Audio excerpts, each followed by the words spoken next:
Narasimha Rao MRO పేరు కొత్త కాదు. వల్లభనేని వంశీ ఎమ్మెల్యేగా ఉన్నప్పుడు నరసింహారావును అడ్డాగా పెట్టుకుని ఎంతమందిని అరాచకాలు చేశారో నా వీడియోస్లోకి వెళ్ళి కింద కమెంట్ సెక్షన్ చూస్తే చాలా మందికి అర్థమవుతుంది. చాలా వీడియోస్ చేశాను నేను గన్నవరంలో జరిగిన అక్రమాలు అని చెప్పి.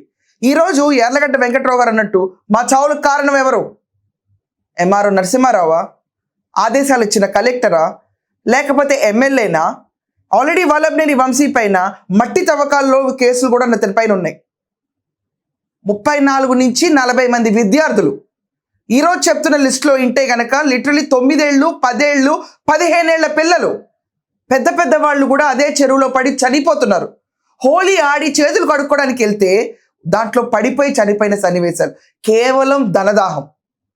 చెరువుల చుట్టూ ఉన్న మట్టిని తవ్వేసిన ధనదాహం. పోలవరం గట్లు కూడా తోడుకి వెళ్ళిపోయిన ధనదాహం. వికృతపు చేష్టలు. ఇది కేర్ ఆఫ్ అడ్రస్ గన్నవరంగా నిలిచింది గడిచిన 5 ఏళ్ళు. వల్లభనేని వంశీ ఈరోజు కూర్చుని నువ్వు రోడ్ యాక్సిడెంట్ జరిగిన పరామర్శిస్తున్నావు, చావులన్నిటికీ అటెండ్ అవుతున్నావు, నీ చేతికి మట్టి అంటకుండా శుభ్రంగా అన్ని పరామర్శలు పెళ్లిళ్ళకి వెళ్తున్నావు. గడిచిన 5 ఏళ్ల వల్ల ఈరోజు 34-40 మంది విద్యార్థులు చనిపోయారంటే దీనికోసం నీ కన్నీళ్లు రావా?